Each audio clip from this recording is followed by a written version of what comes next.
What is up, everyone? I am TST's the Mudman, and the weekend ranked is almost here, so it's time to figure out what we are going to play this weekend ranked in Gods Unchained. Our normal opening screen is not currently working on gudex.com, so we are on this page instead. It gets the job done pretty well. For the past month, Zoolight has been the most popular archetype, completely dominating the meta. But we did get a balance patch earlier this week. However, this was probably the most inconsequential balance patch we've ever received. About 7 cards were changed. None of them were changed in a very important manner. We will discuss those cards as we come to them when we look at the decks. But presumably, Light, or Zoolight rather, will be the most popular archetype. Then probably Control Magic, followed by some sort of Agronature. Deception can be either Control or aggressive. Aggressive is more common, but Control Deception is the only archetype that can truly have like a fair chance of winning against any other deck. Death is always Anubians, War is always Relics. And yeah, with that being said, let's jump into some specific deck lists we might want to play this weekend ranked. Alright, so let's start things off with Zoolight. This Zoolight list was made by Unknown Reaction, and the first thing we should probably discuss is the nerf that Light did receive. A few days ago, Humble Benefactor was a 1 mana 2/1 with Echo. Now it is a 1 mana 1/1 with Echo, so it has 1 less strength. Essentially, it's very minimal. Humble Benefactor wasn't good because it had 2 attack. It was good because it was a 1 mana creature with Echo that buffed health. So it's still one single card that gets 2 bodies to buff, and it also bolsters the health of existing creatures to make them easier to buff. So Humble Benefactor is still an excellent buff target and buff setup guy. So don't worry, Humble Benefactor fans, you can still put 2 copies in your deck. It's still way better than most cards. The other interesting things for this deck is we have 2 copies of Dread Pirate, which is a 2 mana 2/2. Its effect gives a creature +1/-1, so obviously you can use it to buff up one of your own creature's attacks to deal more damage. It's also great for destroying an opposing 1-health creature, and keeping in mind that this effect goes through Ward, Armor, and Protected, so it's great for destroying like Vexing Vicars, Shadow Scryers, or like Armor Lurkers. A very interesting tech card. We've also got a copy of Lysander's Spear for just even more buffing, besides our normal buff stuff with Prayer of the Desperate and Asterius. Yeah, but essentially this light deck plays like the light decks we've been discussing for the past month. You play creatures in the early game, you buff them, you buff them, you buff them, and eventually you overwhelm your opponent. The deck runs very quickly, runs very smoothly. If you want to finish your weekend rank quickly, then Zoolight could be a great choice for you. But now let's talk Control Light. This Control Light list was made by Ryan. I'm pretty sure this is the exact same list from last week. It's very stall-oriented. You do a lot of ordering in the early game. You have your Line in the Sand, which is essentially just pseudo-sleep.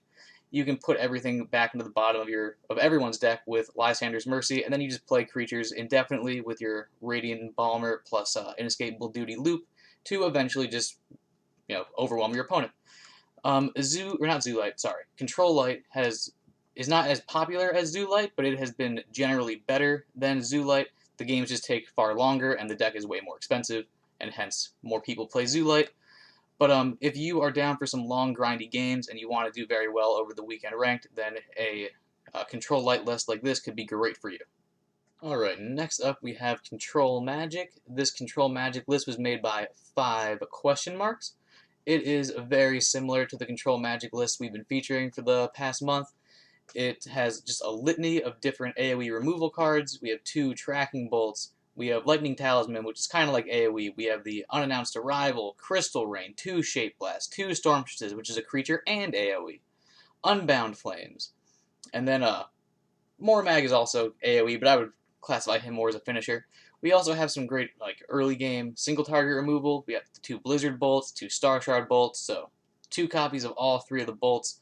Plenty of card draw to get all of the tools that you need with your Safeguard Incantation, which is just also great against Relic War. You got your Bibliomaniac, which obviously draws cards, but since it has Echo, it makes your hand bigger. It doesn't just cycle, which is very powerful in combination with Mormag or Leyhorde Hatchling. We have Crystal Tech Scholar, which is just an insane ramp tool. It ramps you for 2 mana locks altogether because of the Echo. You're probably going to be drawing at least 1 bonus card, and it has that same benefit as the Bibliomaniac regarding Mormag and Leyhorde Hatchling. It just makes your hand bigger. Echo cards that draw cards are really good for these make your hand big decks. We also have one copy of Palace's Incantation, just like in last week's deck. This is a great tech card against not only Anubian Death, but also Control Light. Um, Obviously, it's great against Anubian Death. Their whole strategy is taking Anubians out of their void. But it stops Control Light from doing their Radiant Embalmer Inescapable Duty loop, which pretty much stops them from having any type of deck. But this type of deck is going to be really, really strong against Zoolight decks, against like aggressive nature decks, which are very common on the ladder. We do have that little bit of tech for the less common matchups in the Zoolight and the Anubian Death. Um, if you are okay with having some like long 17, 18, 20 turn games, then a control magic deck like this should probably do very well over the weekend. I imagine it's pretty aggro heavy. Yeah, so if you are a fan of the Magic, if you want to play some big more mags, then this could be a great list for you. And now we have Control Deception. This list was made by Clay, and this was the best performing deck over last weekend ranked event, going 17 out of 18. And this deck is just sort of designed to beat all popular decks in the meta right now. We have a lot of great early game creatures as well as early game control tools to fight off all of the Zoolight lists and all of the Agronature opponents. We have Armor Lurker that's great for contesting the board. We have Blade Borrower, which can make trades as well as make your opponent's side of the board far weaker. We have excellent removal spells in like Umber Arrow, Hunting Trap, Stone Skin Poison, as well as Orfeo. We have a copy of Counterfeit as well as 2 copies of Guild Enforcers so that we always beat Relic War. 2 copies of Cutthroat, so you can just automatically beat all of your combo opponents. Cutthroat's also excellent against control opponents as well. We have demos in case you end up losing some health. Helmna does a similar effect as well. Some very powerful AoE removal in the form of Rapture Dance, and we even have a copy of Gleamweaver to beat out the Anubian Death opponents and get an even better chance against Control Light, although having 2 copies of Cutthroat should be all you need to beat Control Light. But if you are looking to counter the meta and do very, very well, then a list like Clay's here could be a great choice for you. And now let's move on to Relic War. This Relic War list was made by Lexotan, and it is very similar to the Relic War list we've been featuring for the past couple of weeks. Your general game plan is to get a big relic, make it very big, and go face. You do this in a number of ways. You have I Need a Weapon to draw out a big relic. You have Whetstones to buff relics, and then you have Unrestrained Power to give +2 strength to your relic, and then double it for big, big damage. You also have key cards in this deck like Mobilize, which you use to draw your combo pieces, as well as reduce the mana cost of your key cards like that Unrestrained Power. And while you are setting up this big combo, we have lots of just early game control tools. We have 6 copies of 1 mana AoE, 2 copies of Auric Rush, 2 Bar Fights, and 2 Savage Strikes, as well as 2 copies of Carnage Sweep for even more AoE. And as you can see in this particular deck, we have a ton of relics, so you don't have to worry about using them on creatures at all. 2 Blades of Styx, a single Devouring Blade, 2 Magic Missile Launchers, and a copy of Scythe of the Harvest, so you will never be running out of relics in this deck. This archetype is extremely weak to frontline as well as relic removal. However, frontline is generally better. So this is definitely a deck that can be hard countered easily by Guild Enforcer, which is a card that's just in most decks naturally. But this deck is capable of beating aggressive opponents by playing a relic early and then buffing it on turn 5 with Unrestrained Power. It's also great against control decks because you can use your Whetstones as well as reducing the cost of your Unrestrained Power with Mobilize and setting up a huge 24 attack relic against your control opponents to destroy them in one hit. A very explosive deck altogether. It's generally pretty good against both light archetypes. And if you are eyeing up this demo and you're upset because you don't have any, don't worry, demo is not necessary in this archetype. This deck doesn't have any copies of Tavern Brawler, Axewoman, or Orcish Elite, so you can throw any of those cards in there and replace the demo, and it should work very fine. So if you're a fan of War and a fan of big weapons, a list like this could be a great choice this weekend ranked. Alright, now we have Agronature. Agronature has been very popular on the ladder this past week, and it employs a very similar strategy to Zoolight. You spend your first couple of turns just spamming early game creatures, and then you buff your entire board with your Howler, followed by your Sing-Song Satyr, into your Wildfire, then Trial the Hydra, and if you haven't won yet, you have a Sudden Bloom for your final push of damage. We also have a copy of Jersemian here to make even more use out of the Trial the Hydra. It also synergizes very nicely with Dagon.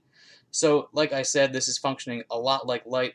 It's just light has protected and warded creatures, and nature has regen and confused creatures. So you decide which keywords you like better and go with a zoo deck that fits your style. But now let's talk Nubian Death. Nubian Death is the last archetype to discuss this weekend, or this video. I'm pretty sure this is the exact same list from last week. It's made by 1111. And, Nubian Death, we're all familiar with it. They play Nubians, they kill them off while they have their Priests of Taket and or Raving Necromancer on the board. Skull Scepter also compounds on the destruction of Nubians. You do lots of damage to your opponents. You bring everything back with Land of the Dead. You do it all over again. You play a whole bunch of heirlooms. It's a good time.